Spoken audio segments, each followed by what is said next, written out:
प्यारे बच्चों नमस्कार, स्वागत है आप सबका हमारे YouTube चैनल शिवकुल एक मंच पर। पुरानी वीडियोस में हम चर्चा कर चुके हैं स्वरों की उत्पत्ति और व्यंजनों की उत्पत्ति। दो टॉपिक पर हम चर्चा कर चुके हैं कि किस तरीके से माहेश्वर सूत्र से हमारे स्वर निकले हैं और किस तरीके से हमारे व्यंजन निकले हैं। लेकिन आज हम बात करेंगे सारी की सारी वर्णमाला पर। तो जरा आप ध्यान से देखेंगे आज के टॉपिक को, तो आप सब लोगों को ये बात बहुत अच्छे से मालूम है कि जो हमारी वर्णमाला है ये दो प्रकार के वर्णों या फिर अक्षरों से मिलकर बनी है। इसमें दो प्रकार के वर्ण या अक्षर होते हैं। एक वर्ण या अक्षरों को कहा जाता है स्वर, या जिनको आपने एक नाम और दिया था अच, और जो बाकी दूसरे हैं उनको कहा जाता है व्यंजन, या जिनको नाम दिया था हमने हल। तो देखते हैं क्या मतलब है इन दोनों का। जो आपके अच हैं या आपके स्वर हैं, ये आपके दो प्रकार के हैं आपके स्वर। एक आपके स्वर होते हैं साधारण स्वर, साधारण स्वर कहलाते हैं, और दूसरे कहलाते हैं हमारे अयोगवाह, अयोगवाह जिनका योग ना होने पर भी वो साथ रहते हैं। साधारण स्वरों को आप एक नाम से और जानते हैं, इनका आपने एक नाम रखा हुआ है ध्वनित स्वर, जिन्हें बोलने में साफ साफ ध्वनि का उच्चारण हो, ध्वनि उच्चारित हो। और दूसरे आपके होते हैं अध्वनित स्वर, जिन्हें बोलने में ध्वनि का उच्चारण ना हो, अध्वनित स्वर। ठीक है, ये इसके बारे में आप चर्चा कर चुके हैं। अगर मैं ध्वनित स्वरों के बारे में चर्चा करता हूं तो ये हमारे पास आपके 11 हैं, जिसमें आपका ए, आ, ई, उ, री, आई, औ, ये हमारे 11 स्वर हैं। इसके अलावा जो दो हैं हमारे पास वो अयोगवाह हैं। ठीक है, आप ये भी जानते हैं दो हमारे पास अयोगवाह हैं, एक का नाम है अनुस्वार, एक का नाम है विसर्ग। इन अयोगवाह की संख्या हिंदी में 2 ही मानी गई है, अनुस्वार और विसर्ग, जबकि संस्कृत में अयोगवाह की संख्या 4 होती है, अनुस्वार, विसर्ग, उपधमानीय और जीवामूलीय। तो वो संस्कृत है, ये हिंदी है, तो थोड़ा सा यहाँ पर डिफरेंस है। तो आप जो संस्कृत वाले बच्चे हैं, घोर संस्कृत के विद्यार्थी हैं, वो अलग रहें, और हिंदी वाले अपनी एक लाइन ऑफ डिवाइडेशन आप बना करके चलेंगे अपनी हिंदी में। तो खैर ये हमारे पास इस तरीके से स्वर हो गए। इसका मतलब मैं ये कह सकता हूं इन स्वरों की संख्या हमारे पास 13 होती है, 11 और प्लस 2, कोई दिक्कत वाली बात नहीं है। ऐसे ही जब मैं चर्चा करूंगा व्यंजनों के बारे में, तो मेरे भाई व्यंजनों को हमने कई पार्ट्स में बांटा था, जिनमें से पहले वाले का आपका नाम था वर्गीय व्यंजन, या फिर अपने इसको एक नाम और दिया था स्पर्श व्यंजन। एक तो ये थे हमारे। इसके अलावा हमारे पास थे अंतस्थ। आप उनको अंतस्थ व्यंजन ना कहो, आप उसको अंतस्थ कहोगे तो इतना ही काफ़ी है। इनके इंट्रोडक्शन के लिए आपका यही शब्द काफ़ी है, अंतस्थ, यही पर्याप्त है। अंतस्थ के बाद हमारी वर्णमाला में आते हैं ऊष्म, और ऊष्म के बाद आते हैं संयुक्त। और अगर मैं संयुक्त के बाद की चर्चा करूं तो वहाँ पर 2 हमारे थे द्विगुण। आज इनके बारे में भी मैं चर्चा करूँगा और थोड़ा डीपली। तो कल तो कुछ बताया था, आज उसके बारे में और भी चर्चा करेंगे मेरे दोस्त। अगर मैं वर्गीय व्यंजनों की बात करूँ तो आप सबको पता है आपके पास 5 वर्ग हैं, और हर वर्ग में 5 अक्षर हैं। तो कुल मिलाकर के हमारे पास जो व्यंजन है वर्गीय, उनकी संख्या 25 हो जाती है। अंतस्थ का सबको पता है 1 वर्ग है, और उस वर्ग में 4 अक्षर हैं, तो इनकी संख्या 4 हो जाती है।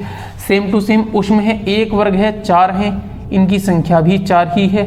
और संयुक्त 1 वर्ग है और 4 संयुक्त अक्षर हैं, जिनकी संख्या 4 है। और द्विगुण का 1 वर्ग होता है, उसमें 2 अक्षर होते हैं, उनकी संख्या आपकी 2 होती है। तो ये इनकी संख्या लिखी हुई है, आपको ये भी मालूम है। अब अगर आप इन सभी व्यंजनों को मेरे दोस्त ऐड करते हैं तो जरा ध्यान से देखेंगे, 25 25 और 4 29, 29 और 4 33 और 4 37 और 2 आपके हो जाएंगे 39। तो इनकी संख्या आपकी हो जाती है 39। तो यहाँ से हमारे पास एक सवाल ये फंसता है कि अगर आप अपनी वर्णमाला को बड़े गौर से देखो तो कितने सही तरीके से हमारी वर्णमाला को डिजाइन किया गया है। आपका जो स्वर है वो व्यंजनों के 1/3 है, 1/3 है, या स्वर और व्यंजनों में जो अनुपात है, जो रेशो है, वो आपका 1:3, 1:3 का रेशो है। दूसरी बात, ये तो बात हो गई। लेकिन अगर आप इस आधार पर बात करोगे तो आपकी वर्णमाला में कितने अक्षर हैं? 13 प्लस 39, और 13 और 39 आपके बैठेंगे 52। इस वजह से हमारी वर्णमाला का एक नाम और है मेरे दोस्त, 52 अक्षरी भी इसको कहा जाता है, 52 अक्षरी। मलिक मोहम्मद जैसी ने एक ऐसी पुस्तक भी लिखी है 52 अक्षरी।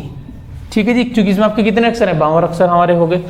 चलो जी, इसके बाद अगर आप जरा ध्यान से देखेंगे, अगर आप इन स्वरों की बात करेंगे, इनमें से 2 स्वर ऐसे हैं जो कि आपके जो है इंडिपेंडेंट हैं, डिपेंडेंट नहीं है, तो मैं इनको अलग निकाल देता हूँ, अलग बॉक्स में बंद कर देता हूँ। और सेम यही बात जो हमने कल भी पढ़ी थी या पुराने लेक्चर में पढ़ी थी कि हमारे जो हैं इसमें 4 जो हैं वो आपके संयुक्त हैं जो कि 2 अक्षरों से मिलकर के बने हैं। जी आपका पहला कै प्रत्यय से मिलकर के बना है ना, और दूसरा आपका तय और रे से मिलकर के बना है, तीसरा जय और य से मिलकर बना है, चौथा आपका जो है श और रे से मिलकर के बना है। और यहाँ पर क्या है, यहाँ पर आपके 2 द्विगुण हैं, इनके नीचे एक बिंदा होता है, उसको ताड़नजात बिंदु कहा जाता है, उसके बारे में अभी चर्चा करेंगे मेरे दोस्त। तो 4 और 2 6 ये हो गए, तो ये भी कहीं ना कहीं इनसे ही मिलकर के बने थे। तो इसका मतलब इनकी संख्या यहाँ पर अगर आप इनकी बात करोगे तो संख्या हमारे पास निकल के आई थी 11 और 11। यहाँ पर आपकी संख्या है, ध्यान से देखो, आपकी 33 निकल के आएगी। आपने 39 में से 4 और 2 6 को कर दिया है माइनस। तो ऐसी कंडीशन में अगर आप वर्णमाला की बात करोगे तो यहाँ पर 11 हैं स्वर और ये 33 हैं और इनकी संख्या हो जाएगी आपकी 44। तो ये भी प्रश्न है, हमारी वर्णमाला में कुल मिलाकर के अक्षर कितने हैं। इस प्रश्न का आंसर आपको लगाना है 52। कई बार ऑप्शन में 52 नहीं देता, वो सीधा सीधा आपसे पूछेगा, तब वहां पर आप उस सवाल का आंसर, प्रश्न का उत्तर 44 मार्क करेंगे। क्यों करेंगे, आपको बताया जा चुका है। इन दोनों को इसलिए हटा दिया क्योंकि अयोग वहां है, इन 6 को इसलिए हटाया क्योंकि ये दोनों के नीचे ताड़नजात बिंदु होता है, डे और ढे के ही रूप होते हैं, जबकि ये जो 4 होते हैं वो आपके संयुक्त हैं जो कि कहीं पर भी जो कि 2 अक्षरों से या 2 व्यंजनों से मिलकर के बनते हैं। अब ये तो एक पॉइंट आप ध्यान रखेंगे कि आपसे किस प्रकार से सवाल पूछा जाएगा। सवाल दोबारा से समझें, हिंदी में स्वरों की संख्या कितनी है, 13 भी आंसर होगा, 11 भी होगा, ऑप्शन में दोनों होंगे, आप मार्क करेंगे 13। हिंदी में व्यंजनों की संख्या है 33 भी इसका आंसर है, 39 भी है, लेकिन अगर ऑप्शन में दोनों होंगे तो आप आंसर किसको प्रायोरिटी देंगे, 39 39 को। अगला सवाल आपसे पूछेगा कि उच्चारण के आधार पर कितने हिंदी में स्वर हैं, तो ये हैं। या तुमसे पूछेगा हिंदी में कितने मूल व्यंजन हैं, तो आप इसका आंसर 33 मार्क करेंगे, आप उनको हटा देंगे जो कि इनसे मिलकर के बने हैं। आपसे पूछता है हिंदी वर्णमाला में कितने वर्ण हैं या पूरी वर्णमाला में कितने अक्षर हैं, तो मेरे दोस्त इस क्वेश्चन का आंसर आपका होगा 52। इसलिए वर्णमाला को आपने कहा है 52 अक्षरी। लेकिन अगर आपसे सवाल यही पूछा जाएगा हिंदी वर्णमाला में कितने अक्षर हैं और या कितने वर्ण हैं, और ऐसी स्थिति में आपको 52 ऑप्शन में ना दे, तो जाहिर सी बात आप इस प्रश्न का आंसर 44 लगाने की कृपा करेंगे। ठीक है, इतनी बात आपको समझ में आ गई होगी। चलो मैं थोड़ा हटता हूं, आप इसको कॉपी करो, आगे कुछ और बात करेंगे। चलो जी, आपने स्क्रीनशॉट ले लिया होगा। अब इसके बाद मैं और चर्चा करता हूं मेरे दोस्त। जो हमारी वर्णमाला है इसमें स्वर और व्यंजनों के बारे में फिर और चर्चा होगी। अभी इनका वर्गीकरण नेक्स्ट वीडियो में आएगा, धीरे धीरे पहले स्वर का वर्गीकरण करेंगे, फिर व्यंजनों का वर्गीकरण करेंगे, है ना। तो चलो खैर, अब मैं मुद्दे पर करता हूं चर्चा। अगर मैं आपसे स्वर की बात करता हूं मेरे दोस्त, तो हमारे पास जो स्वर हैं इनको देखते हैं। ठीक है, ये जो हमारे स्वर हैं हमारे किस प्रकार से होते हैं। पहला आपका होता है ए, ई, अच्छा पहले चलो इसके साथ बड़ा वाला भी लिख लेते हैं, आपका ए आ, ई के साथ ई है और ऊ के साथ ऊ है।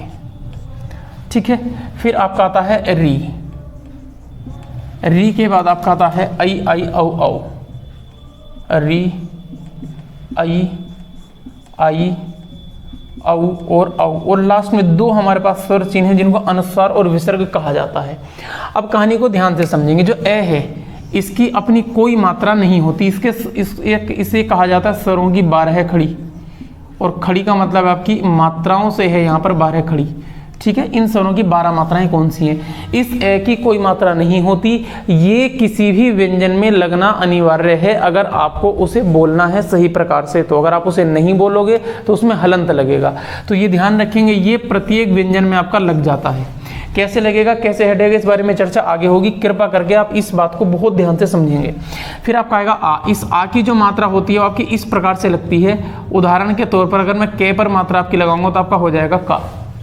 अगर मैं यहाँ की बात करता हूँ ए की कोई मात्रा नहीं होती तो आपका ये अक्षर लिखा क, और अगर आप इसमें ए जोड़ोगे तब आपका बनेगा के। ये चर्चा मैंने कल भी की थी। ठीक है, तो इसलिए इसकी कोई मात्रा नहीं है, इसने क्या किया, इसमें से हलंत हटा दिया। इसको हलंत पढ़ते हैं, हलंत के बारे में भी चर्चा करेंगे। फिर आपका आएगा ई। अब ये आपकी इसको नॉर्मली हम छोटी ई भी कह लेते हैं, इसकी मात्रा आपकी यूं लगती है, या इसको ई पढ़ा जाता है। तो जब आप इसकी मात्रा कै पर लगाओगे तो मात्रा आपकी लगेगी इस प्रकार से, ठीक है। और यहाँ पर इसको जो नॉर्मल लैंग्वेज में बड़ी ई पढ़ते हैं, जो कि बिल्कुल नॉनसेंस है, इसको ई पढ़ा जाता है। और इसकी मात्रा किसी भी अक्षर पर बैक साइड से, पीछे की साइड से लगती है। सेम टू सेम आपका ऊ है, इसकी मात्रा आपकी यूं लगती है इस प्रकार से। अगर आप मात्रा कै पर लगाओगे तो आपका कू लिखा जाएगा यूं। और बड़ा ऊ जिसको ऊ पढ़ा जाता है, इसकी मात्रा आपकी कै पर अगर आप लगाओगे तो आपकी लगेगी यूं। तो हमारे पास एक नियम और तैयार होता है। अगर आप गौर से देखें, बच्चों को कन्फ्यूजन होता है कि सर कौन सी मात्रा छोटी है, कौन सी मात्रा बड़ी है। बहुत आसानी से दिमाग में बिल्कुल भी आपका डिप्रेस पोजिशन में ना आए। और एक बात बड़े प्यार से समझें, ये वाले दोनों छोटी मात्रा हैं जो आपके जो है कनेक्ट आपके हो रहे हैं ब्लैक मार्कर से, और जो ब्लू मार्कर से दोनों आपके बड़ी मात्रा हैं। तो यहाँ से एक लॉजिक ये निकल के आया कि जो आपका बड़ी मात्रा होती है वो किसी भी शब्द के किसी भी अक्षर के बाद में लगाई जाती है, जबकि जो छोटी मात्रा होती है उस अक्षर के पहले लगाई जाती है। पै पर आपने मात्रा लगाई है, मान लीजिए ये लगी है, ध्यान से देखो मात्रा पै से पहले लगाई गई है तो मात्रा छोटी होगी। आपने पै पर मात्रा यूं लगा दी, आपकी मात्रा पहली की तरफ जा रही है, आपकी इसका ओपन माउथ आपका पहले है इससे, तो मात्रा आपकी छोटे ऊ की होगी। आपने यूं कर दिया तो मात्रा आपकी बड़े ऊ की होगी, और आपने मात्रा यूं लगा दी तो आपकी मात्रा बड़ी ई की होगी, या ई की मात्रा होगी। आपकी साधारण भाषा में मैंने आपको समझा दिया, ये बात आप ध्यान रखेंगे। इसके बाद मेरे दोस्त, अगर मैं मात्रा री पर लगाता हूं तो री पर आपकी मात्रा यूं लगती है, ठीक है, क्री। तो इस री की पहले मैं आपको मात्रा बना के बता देता हूँ। इसकी जो मात्रा होती है, इसकी मात्रा को यूं रखा गया है, तो किसी भी अक्षर पर आप नीचे इस तरीके से मात्रा लगा सकते हैं, कोई दिक्कत वाली आपके सामने बात नहीं है। आप इसको क्रय न पढ़ करके क्री पढ़ेंगे, क्योंकि री का ही इसमें प्रोनाउंसिएशन या फिर उच्चारण होगा। अब ये आपका आएगा, इसको आई पढ़ा जाता है। इस आई की मात्रा जब लगती है तो उसको ए पढ़ा जाता है, मात्रा में इसको ए पढ़ा जाता है। जैसे इसकी एक मात्रा यूं लगाई जाती है, उदाहरण के तौर पर आपने शब्द कहा कै पर ए, तो आपका हो गया शब्द के, अक्षर आपका के हो गया। अब तो ये शब्द भी बन रहा है, खैर इसका अपना पूरा सार्थक जो है ये इसका अपना अर्थ दे रहा है। इसके बाद में अगर आई की चर्चा आपसे करता हूँ मेरे दोस्त, इसकी मात्राओं का जो डिसाइड है इसका यूं किया गया है। तो इसकी मात्राओं के अनुसार अगर आप बात करेंगे तो के पर दो मात्रा लेंगे, इसको कई पढ़ा जाएगा, कई, ठीक है, कोई दिक्कत वाली आपको बात नहीं होनी चाहिए। फिर इसके बाद मैं आपसे चर्चा करूंगा ओ। इस औ की मात्रा यूं होती है और मात्रा में इसको ओ पढ़ा जाएगा, और जैसे ही आप के पर मात्रा देंगे तो आपका अक्षर हो जाएगा को, ठीक है। और सेम टू सेम आपका औ है, और औ की मात्रा आपकी लगाई जाएंगी इस प्रकार से, और के पर ओ की मात्रा दोगे तो आपका अक्षर बनेगा कौ। तो ये इस प्रकार से आपकी 12 मात्राएं हैं। अगर आप इनको काउंट करेंगे, अभी तो आपकी जो है कितनी मात्रा होंगी, 2 4 6 8 10 11 आपकी मात्रा होगी। 11 में से आप इसको भी हटा सकते हैं, तो आपकी 10 मात्रा फिलहाल है। अब 2 मात्रा आपकी कौन सी है? 2 मात्रा आपकी अनुस्वार और विसर्ग की होती हैं। चलो इसके बारे में चर्चा कर देता हूँ। कल भी की थी चर्चा, या इससे प्रीवियस वीडियो में थी आपकी, शायद लास्ट टू लास्ट वीडियो में है ना, तो आप चेक कर लेंगे उसको। इसको कहा जाता है मेरे भाई अनुस्वार, और ये अनुस्वार न या म की आवाज़ देता है, आधे न और आधे में की, इसके बारे में चर्चा की थी। और अगर आपने कै पर लगाया तो आपका क पढ़ा जाएगा। अब ये इसने मात्रा अपनी लगा दी है, और ऐसे ही आपका इसको पढ़ा जाता है मेरे भाई विसर्ग, और विसर्ग की मात्रा आपकी लास्ट में 2 बिंदे लगाए जाते हैं, जो कि आधे ह की ध्वनि देते हैं। ये भी आप ध्यान रखेंगे। तो ये हमारी 12 खड़ी है, जो कि कौन सी मात्रा किस प्रकार से लगती है, आप बहुत सही तरीके से ध्यान रखेंगे। इसमें कन्फ्यूजन होने के चांसेस क्या क्या हैं, दोबारा समझ लेते हैं। कै की कोई मात्रा नहीं होती, ए की कोई मात्रा नहीं होती, हर अक्षर में लगना अनिवार्य है, कोई दिक्कत वाली बात उसको नहीं है। दूसरा पॉइंट, आ की मात्रा चूंकि बड़ा है तो शब्द के बाद लग रही है, अक्षर के बाद लग रही है। बड़ी मात्रा तो ये भी आपका बड़ा में ही आ जाएगा, अगर आप ध्यान से देखेंगे तो ये इनकी मात्रा आपकी बाद में लगती हैं। अगर आप यहाँ से मुद्दे पर बात करेंगे, यहाँ पर ई आपकी छोटी है तो मात्रा पहले आती है, ई बड़ी है तो मात्रा बाद में आती है, ऊ छोटा है तो मात्रा पहले आती है, और ऊ बड़ा है तो मात्रा बाद की साइड खुल जाती है। री पर आपका मात्रा नीचे लगती है, तो उसको क्रे ना पढ़ के क्री पढ़ेंगे, जो री है। यहाँ पर क्या होता है, ये थोड़ा छिपा रुस्तम है, जरा ध्यान से देखो। देखने में इसके ऊपर एक भी मात्रा नहीं होती, लेकिन इसकी एक मात्रा होती है, और इस पर देखने में एक मात्रा होती है, लेकिन इसकी 2 मात्राएं होती हैं। हालांकि पहले अगर मैं इसकी बात करूं, अगर आपसे थोड़ी सी और डीप में जाऊं, लेकिन आपको आवश्यकता नहीं, लेकिन फिर भी आप समझ लीजिए, डाउट है। ये जो आपका पहले ये आई है, इस आई को पहले यूं लिखा जाता था, और इस आई को पहले, जो आजकल हमारे पास में ये आई है, इसको पहले यूं लिखा जाता था, तो ये पहले के रूल थे, तो अब तो चेंज कर दिए। खैर गांधी जी ने भी कुछ सुझाव दिए थे, काका कालेलकर समिति बनी थी, है ना, कामता प्रसाद गुरु थे, तो बहुत सारे आपके लोग थे जिन्होंने हिंदी व्याकरण पर काम किया। भोलानाथ तिवारी आपके बढ़िया जो है व्याकरणविद ही रहे हैं। चलिए खैर, तो ये हमारी 12 कड़ी होगी। तो 12 कड़ी में आपका कौन एस शामिल नहीं होता, बाकी आपकी 12 मात्राएं, इसको 12 कड़ी कहा जाता है। तो कई बार मात्रा आप ध्यान रखेंगे कैसे कैसे कौन सी मात्रा दी गई है। इसके बाद आगे थोड़े से मुद्दे पर और चर्चा कर लेते हैं। तो हमने स्वरों के बारे में पढ़ा, आप इसको जरा उतारें। अब मेरे दोस्त मुद्दे पर चर्चा करेंगे व्यंजन। आप सबको एक छोटी सी बात और मुझे डिस्कस करनी है आप सबसे, कि ये जो लेक्चर आपका डाला जा रहा है हिंदी का, यहाँ पर कंप्लीट हिंदी आपको कराई जाएगी और ये आपकी एक एक टॉपिक को बहुत बारीकी से चर्चा इसमें की जाएगी। तो इसलिए भागने की जल्दी बिल्कुल नहीं रहेगी। हर टॉपिक को इत्मीनान से पूरा करेंगे, बहुत ही संतुष्टि से पूरा करेंगे और हर मुद्दे पर जहाँ जहाँ चर्चा हो सकेगी, जहाँ जहाँ प्रश्न बनते हैं, उन सब के बारे में हम मेरे दोस्त चर्चा करेंगे। चलिए खैर, अब मैं और बात करूँगा आपसे व्यंजन के बारे में। देखिए जी, व्यंजन को हम लिखने के आधार पर 4 भागों में और डिवाइड कर सकते हैं। जैसे कैसे, एक आपके होते हैं साधारण व्यंजन,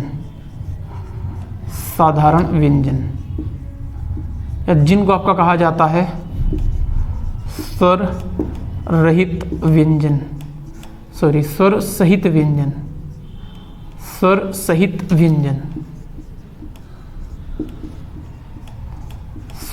व्यंजन। दूसरे आपके होते हैं शुद्ध व्यंजन,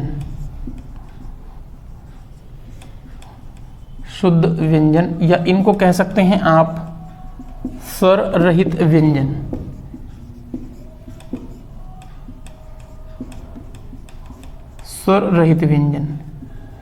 तीसरे व्यंजन हमारे पास होते हैं संयुक्त अक्षर या फिर संयुक्त व्यंजन। आप इनको संयुक्त व्यंजन भी कह सकते हैं और संयुक्त अक्षर भी कह सकते हैं। बोथ आर राइट, दोनों के दोनों सही हैं, कोई डिफरेंस नहीं है। और एक होते हैं आपके द्वित्व व्यंजन।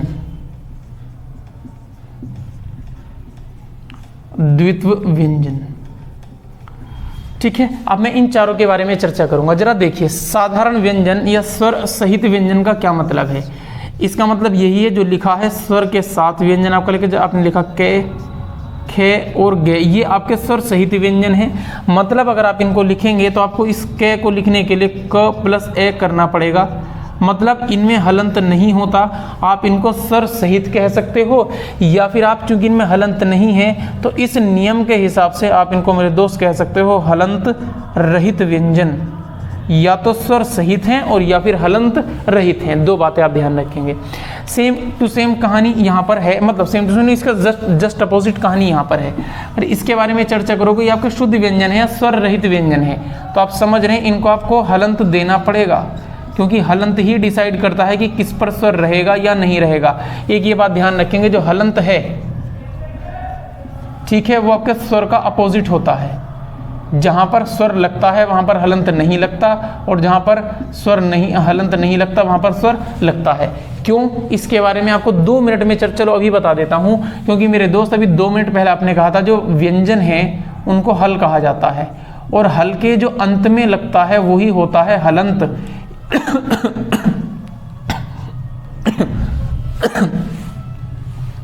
इसका मतलब आप ये बात समझ रहे हैं, जो हलंत है वो हमेशा व्यंजनों के अंत में लगेगा, कभी भी स्वर के अंत में नहीं लगेगा।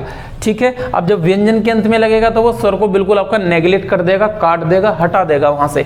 तो जो, अब इसलिए मैंने क्या लिखा, जो स्वर सहित है वो हलंत रहित है, और जो स्वर रहित है वो आपका हलंत सहित है। ये भी बात आप ध्यान रखेंगे। और जो हलंत सहित व्यंजन होते हैं उनको नॉर्मल लैंग्वेज में आप कहते हैं मेरे दोस्त आधा अक्षर।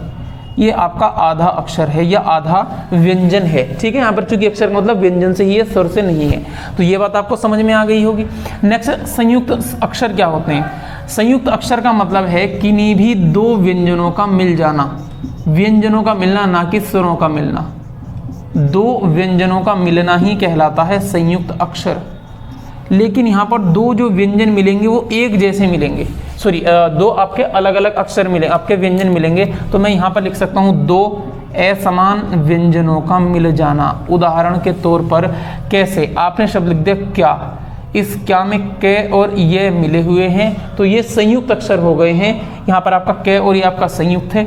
आपने आपका शब्द लिख दिया, मान लीजिए जो है स्कूल, तो से और के यहाँ पर आपके संयुक्त हैं। आपने शब्द लिखा है स्थान, तो से और थे संयुक्त हैं। बहुत सारे इस प्रकार से आपने पढ़े होंगे, कोई दिक्कत वाली बात नहीं है।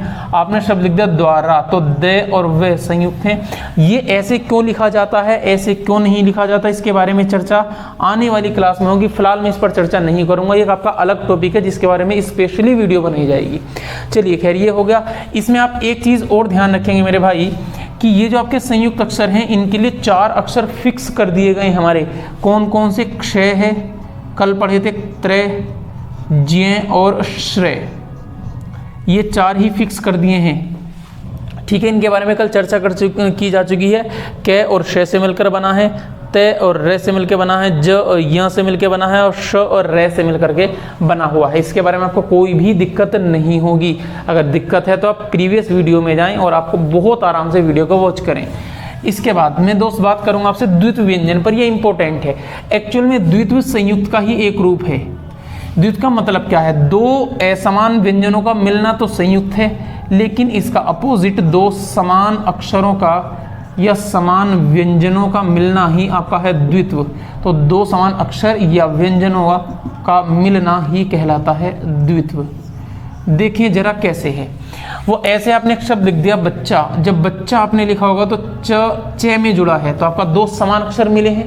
आपने शब्द कहा है कच्चा, तो ये भी आपका समान 2 उसमें आपका मिला है, क्या नाम, च में जुड़ा है। आपने शब्द कहा है पक्का, तो क में जुड़ा है। ठीक है जी। आपने शब्द कहा आपका गुस्सा, से में जुड़ा हुआ है। आपने शब्द कहा है दिल्ली, ले में जुड़ा हुआ है। आपने शब्द का चेन्नई, न में जुड़ा हुआ है। आपने कर दिया मुंबई, ये सॉरी मुंबई में आपका नहीं होगा, आपका कलकत्ता में त में जुड़ा हुआ है। तो ये सारे के सारे ऐसे अक्षर जिन पर अंडरलाइन हो रही है, यहाँ पर च, क, स और न और न, ल, त और तय, ये सारे के सारे आपके द्वित्व कहलाएंगे, जो कि आपस में एक दूसरे को ही ज्वाइंट करके बनाए जा रहे हैं। तो ये बात आप शायद समझ रहे होंगे कि किस प्रकार से हमारे व्यंजनों का यहाँ पर डिवाइडेशन किया है या फिर वर्गीकरण किया है। तो आज की वीडियो में हमने केवल और केवल स्वर और व्यंजनों के बारे में कुछ जो है एक अनछुए पहलुओं को छुआ है। इसके बाद मैं और चर्चा करूंगा। अगली वीडियो में हम और ज़्यादा चर्चा करेंगे। अभी हमारी वीडियो आनी बाकी है स्वरों का वर्गीकरण, हमारी वीडियो में आएगा व्यंजनों का वर्गीकरण। हम चर्चा करेंगे हलंत कहाँ पर लगता है, अनुस्वार कहाँ लगता है, विसर्ग कहाँ लगाया जाता है, तल बिंदु कहाँ पर लगता है जिसको नुक्ता कहा जाता है, अर्धचंद्र बिंदु क्या होता है, चंद्र बिंदु क्या होता है, ताड़नजात बिंदु क्या होते हैं, रेफ क्या होता है, शिरोरेखा क्या है, इन सभी के बारे में एक एक करके चर्चा करेंगे। तब तक के लिए आप इस वीडियो को आराम से देखते रहें। वीडियो देखने के लिए आपका बहुत बहुत धन्यवाद।